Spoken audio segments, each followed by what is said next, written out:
ವೀಕ್ಷಕರೇ, ಎಲ್ಲರಿಗೂ ನಮಸ್ಕಾರಗಳು. Welcome to my channel. Chaitra Kundapura ಅವರಿಂದ ಅಶ್ವಿನಿ ಹಾಗೂ ಗಿಲ್ಲಿ ನಟ ಸೂರಜ್ಗೆ ಭಾರಿ ಅನ್ಯಾಯವಾಗಿದೆ ಎಂದು ವೀಕ್ಷಕರು ಒತ್ತಾಯದ ಮೇರೆಗೆ ಹಾಕುತ್ತಿದ್ದಾರೆ. ಹಾಗೆ ಕಿಚ್ಚ ಸುದೀಪ್ ಅವರು ಚೈತ್ರ ಕುಂದಾಪುರ್ ಅವರಿಗೆ ಕ್ಲಾಸ್ ತಗೊಂತಾರ ಅನ್ನೋದನ್ನ ಕಾದು ನೋಡಬೇಕಾಗುತ್ತದೆ. ಚೈತ್ರ ಕುಂದಾಪುರ್ ಬೇಕಂತಾನೆ ಪಾರ್ಶಾಲಿಟಿ ಮಾಡೋದ್ರೆ ರಾಶಿಕಾ ಶೆಟ್ಟಿ ಗೆಲ್ಲಲಿ ಅಂತ ಫೇವರಿಸಮ್ ಮಾಡಿದ್ರೂ ಗೊತ್ತಿಲ್ಲ. ಒಟ್ನಲ್ಲಿ ಚೈತ್ರ ಕುಂದಾಪುರ್ ಅವರ ನಿರ್ಧಾರದಿಂದ ಅಶ್ವಿನಿ ಗೌಡ, ಗಿಲ್ಲಿ ನಟ ಹಾಗೂ ಸೂರಜ್ ಅವರ ಟೈಮ್ ವೇಸ್ಟ್ ಆಗಿತ್ತು ಮಾತ್ರ ಸತ್ಯ.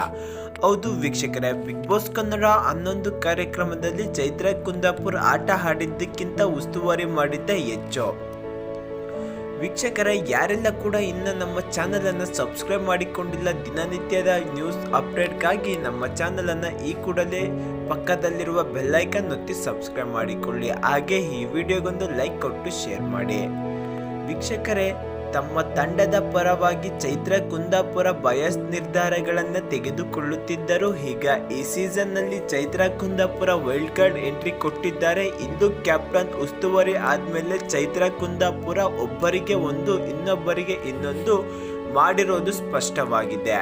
ಧನುಷ್ ಹಾಗೂ ರಘುನ ಬ್ಲಾಕ್ ಮಾಡಿ ರಾಶಿಕಾ ನೇರವಾಗಿ ಕ್ಯಾಪ್ಟನ್ಸಿ ಕಂಟೆಂಡರ್ ಆದರೂ, ಇನ್ನು ಸೀಕ್ರೆಟ್ ಟಾಸ್ಕ್ನಲ್ಲಿ ಗೆದ್ದ ಅಶ್ವಿನಿ ಗೌಡ, ಗಿಲ್ಲಿ ನಟ ಕ್ಯಾಪ್ಟನ್ಸಿ ಕಂಟೆಂಡರ್ ಆದರು. ಹಾಗೆ 2 ಟೀಮ್ ತಲಾ 2 ಪಾಯಿಂಟ್ಸ್ ಗಳಿಸಿದ್ದರು. 2 ಟೀಮ್ಗಳಿಂದ ಒಬ್ಬೊಬ್ಬರನ್ನ ಕ್ಯಾಪ್ಟನ್ಸಿ ಕಂಟೆಂಡರ್ ಮಾಡಬೇಕಿತ್ತು.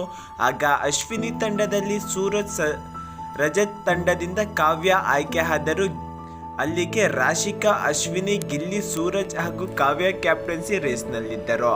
5 ಕಂಟೆಂಡರ್ಗಳಿಂದ ಉಸ್ತುವಾರಿ ಚೈತ್ರ ಕುಂದಾಪುರ ಹೇಳುವ ಸರದಿಯಲ್ಲಿ ಟಾಸ್ಕ್ ಆಡಬೇಕಿತ್ತು. ಸೊಂಟಕ್ಕೆ ಗಿಲಕಿ, ಕಾಲಿಗೆ ಸೌಂಡ್ ಮಾಡುವ ಪಿಪಿ ಕಟ್ಟಿಕೊಂಡು ಚೆಂಡನ್ನು ತೆಗೆದುಕೊಳ್ಬೇಕಿತ್ತು. ಬರುವ ಸೌಂಡ್ ಆಧಾರದ ಮೇಲೆ ಇಬ್ಬರು ಅಟ್ಯಾಕರ್ಸ್ ಕಣ್ಣಿಗೆ ಬಟ್ಟೆ ಕಟ್ಟಿಕೊಂಡು ಸ್ಪೀಕ್ನಲ್ಲಿ ಹೊಡೆಯಬೇಕಿತ್ತು. 5 ನಿಮಿಷಗಳಲ್ಲಿ ಯಾರು ಹೆಚ್ಚು ಚೆಂಡುಗಳನ್ನು ಕಲೆಕ್ಟ್ ಮಾಡ್ತಾರೋ ಅವರೇ ಗೆದ್ದಂತೆ. ಓಡಂಗಿಲ್ಲ ಅಂತ ಅಶ್ವಿನಿ ಗೌಡ ಅವರಿಗೆ ಚೈತ್ರ ಕುಂದಾಪುರ ಅವರು ಭಾರಿ ಪುಷ್ ಕೊಟ್ಟರು. ಇದರಲ್ಲಿ ಅಶ್ವಿನಿಗೆ ತುಂಬ ಟೈಮ್ ವೇಸ್ಟ್ ಆಯಿತು. ಬರೀ 10 ಬಾಲ್ಗಳನ್ನು ಕಲೆ ಹಾಕುವಲ್ಲಿ ಅಶ್ವಿನಿ ಗೌಡ ಯಶಸ್ವಿಯಾದರು. ಅಶ್ವಿನಿ ಆಡಿದ ಮೇಲೆ ಸ್ಟಾಪ್ ವಾಚ್ ಇಟ್ಟಿರೋದನ್ನ ಚೈತ್ರ ಕುಂದಾಪುರ ಗಮನಿಸಿದರು. ಅಶ್ವಿನಿ ಗೌಡ ಆಡುವಾಗ ಸ್ಟಾಪ್ ವಾಚ್ ಬಳಸಲಿಲ್ಲ ಚೈತ್ರ ಕುಂದಾಪುರ. ಗಿಲ್ಲಿಗೆ ಚೈತ್ರ ಕುಂದಾಪುರ 2 ಬಾರಿ ಪುಷ್ ಕೊಟ್ಟರು. ಆಮೇಲೆ ಕಾಲಿಗೆ ಹಾಕಿರೋ ಪಿಪಿ ಸೌಂಡ್ ಬರ್ತಿಲ್ಲ ಅಂತ ಒಮ್ಮೆ ಬಿಚ್ಚಿಸಿದರು. ಇದರಲ್ಲಿ 1 ನಿಮಿಷ ವೇಸ್ಟ್ ಆಯಿತು. ಇನ್ನೊಮ್ಮೆಯೇ ಹಾಗೆ ಆಯಿತು. ಬಿಗ್ ಬಾಸ್ ಎಕ್ಸ್ಟ್ರಾ ಟೈಮ್ ಕೊಡ್ತಾರೆ ಅಂತ ಚೈತ್ರ ಕುಂದಾಪುರ ಅಂದಾಜಿಸಿದ್ದರು. ಆದರೆ ಬಿಗ್ ಬಾಸ್ ಎಕ್ಸ್ಟ್ರಾ ಟೈಮ್ ಕೊಡಲಿಲ್ಲ. ಹೆಚ್ಚು ಕಾಲ ವೇಸ್ಟ್ ಆಗಿಯೂ ಗಿಲ್ಲಿ 15 ಬಾಲ್ಗಳನ್ನು ಕಲೆ ಹಾಕಿದರು. ಅತ್ತ ಕಾವ್ಯ 21 ಚೆಂಡುಗಳನ್ನು ಕಲೆಕ್ಟ್ ಮಾಡಿದ್ದರು. ಸೂರಜ್ ಕಾಲಲ್ಲಿ ಇರುವ ಪಿಪಿ ಸೌಂಡ್ ಬರ್ತಿಲ್ಲ ಅಂತ ಒಮ್ಮೆ ಚೈತ್ರ ಕುಂದಾಪುರ ಬಿಚ್ಚಿಸಿದರು.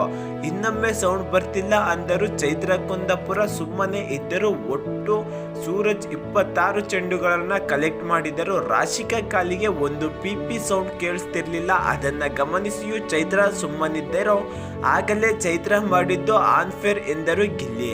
ರಾಶಿಕಾ ಕಾಲಲ್ಲಿದ್ದ ಪಿಪಿಯನ್ನು ಒಮ್ಮೆ ಬಿಚ್ಚಿ ಹಾಕಿದರು. ಚೈತ್ರ ಕುಂದಾಪುರ ಒಟ್ಟು 29 ಚೆಂಡುಗಳನ್ನು ರಾಶಿಕಾ ಕಲೆಕ್ಟ್ ಮಾಡಿದರು.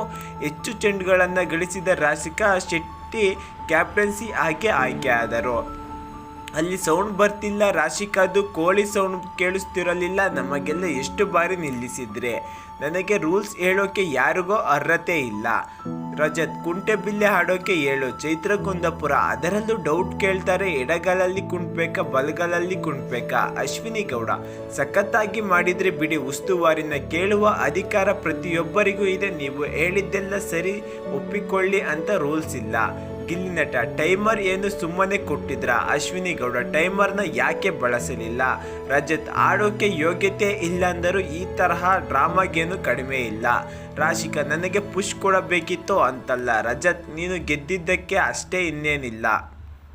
ಅಶ್ವಿನಿ ಗೌಡ, ಯಾರನ್ನ ಗೆಲ್ಲಿಸಬೇಕು, ಯಾರಿಗೆ ಫೇವರ್ ಮಾಡಬೇಕು ಎಂಬುದು ಅವರಿಗೆ ಚೈತ್ರ ಕುಂದಾಪುರ ಅವರು ಇದೆ. ಸೂರಜ್, ನನ್ನ ಆ ಟೀಮ್ಗೆ ಕರೆದುಕೊಳ್ಳದೆ ಇರೋದಕ್ಕೆ ಒಂದು ಕಾರಣ ಇರುತ್ತದೆ. ಅಶ್ವಿನಿ ಗೌಡ, ಇದು ಅವರ ಸ್ಟ್ರಾಟಜಿ ಆಗಿರಬಹುದು. ಸೂರಜ್ 2-3 ದಿನಗಳಿಂದ 3 ಹೊತ್ತು ರಜತ್ ಅಂತಿದ್ದಾಳೆ ರಾಶಿಕಾ. ಅವರು ಹಾಗೆಲ್ಲ ಅಂದಮೇಲೆ ಅದೇಗೆ ರಾಶಿಕಾ ಅವರೊಂದಿಗೆ ಓಕೆ ಇದ್ದಾಳೆ. ಭಾರಿ ಅನ್ಯಾಯ. ಸೌಂಡ್ಗಾಗಿ ಕಾಲುಗಳಿಗೆ ಪಿಪಿ ಜೊತೆಗೆ ಸೊಂಟಕ್ಕೆ ಗಿಲಕಿ ಸಹ ಬಿಗ್ ಬಾಸ್ ನೀಡಿದ್ದರು. ಆದರೆ ಓಡುತ್ತಿದ್ದಾರೆ ಅಂತ ಅಶ್ವಿನಿ ಗೌಡಗೆ ಪದೇ ಪುಷ್ ಆಗೋ ಪಿಪಿ ಸೌಂಡ್ ಬರ್ತಿಲ್ಲ ಅಂತ ಪದೇ ಗಿಲ್ಲಿ ನಟಗೆ ಪುಷ್ ಕೊಟ್ಟಿದ್ದು ಜಾಸ್ತಿ ಟೈಮ್ ವೇಸ್ಟ್ ಆಯಿತು. ಸ್ಟಾಪ್ ವಾಚ್ ಇದ್ದರೂ ಅದನ್ನು ಚೈತ್ರ ಕುಂದಾಪುರ ಬಳಕೆ ಮಾಡಲಿಲ್ಲ. ಇದರಿಂದ ಅಶ್ವಿನಿ ಗೌಡ, ಗಿಲ್ಲಿ ನಟ ಹಾಗೂ ಸೂರಜ್ಗೆ ಅನ್ಯಾಯ ಆಗಿದ್ದಂತೂ ಸತ್ಯ. ರಾಶಿಕಾಗೆ ಫೇವರ್ ಆಗೋ ತರಹ ಕಾಣಿಸಿದ್ದು ಅಷ್ಟೇ ಸತ್ಯ. ರಜತ್ ಚೈತ್ರ ಕುಂದಾಪುರ್ ಅವರು ರಾಶಿಕಾ ಅವರಿಗೆ ಫೇವರಿಸಂ ಕೊಟ್ಟು ಅವರನ್ನು ಕ್ಯಾಪ್ಟನ್ಸಿ ರೇಸ್ನಲ್ಲಿ ಗೆಲ್ಲಲು ಅವಕಾಶ ಮಾಡಿದ್ದಾರೆ. ವೀಕ್ಷಕರೇ, ಇದರ ಬಗ್ಗೆ ನಿಮ್ಮ ಅಭಿಪ್ರಾಯ ಏನೆಂದು ತಪ್ಪದೇ ಕಮೆಂಟ್ ಮಾಡಿ. ಚೈತ್ರ ಕುಂದಾಪುರ ಅವರು ರಾಶಿಕಾಗೆ ಸಪೋರ್ಟ್ ಮಾಡಿ ಇವರ 3 ಜನಕ್ಕೆ ಅನ್ಯಾಯ ಮಾಡಿದ್ದಾರಾ ಎಂಬುದು ನಿಮ್ಮ ಅನಿಸಿಕೆ ಆಗಿದ್ದರೆ ತಪ್ಪದೇ ಕಮೆಂಟ್ ಮೂಲಕ ಕಮೆಂಟ್ ಮಾಡಿ. ಹಾಗೆ ಯಾರೆಲ್ಲ ಕೂಡ ಗಿಲ್ಲಿ ನಟ, ಅಶ್ವಿನಿ ಗೌಡ, ಸೂರಜ್ ಅಭಿಮಾನಿಗಳಿದ್ದೀರಾ ತಪ್ಪದೇ ಈ ವಿಡಿಯೋಗೆ ಒಂದು ಲೈಕ್ ಕೊಟ್ಟು ಶೇರ್ ಮಾಡಿ. ಹಾಗೆ ಕಮೆಂಟ್ ಮಾಡೋದನ್ನು ಮರೆಯಬೇಡಿ. ಎಲ್ಲರಿಗೂ ಧನ್ಯವಾದಗಳು ವೀಕ್ಷಕರೇ.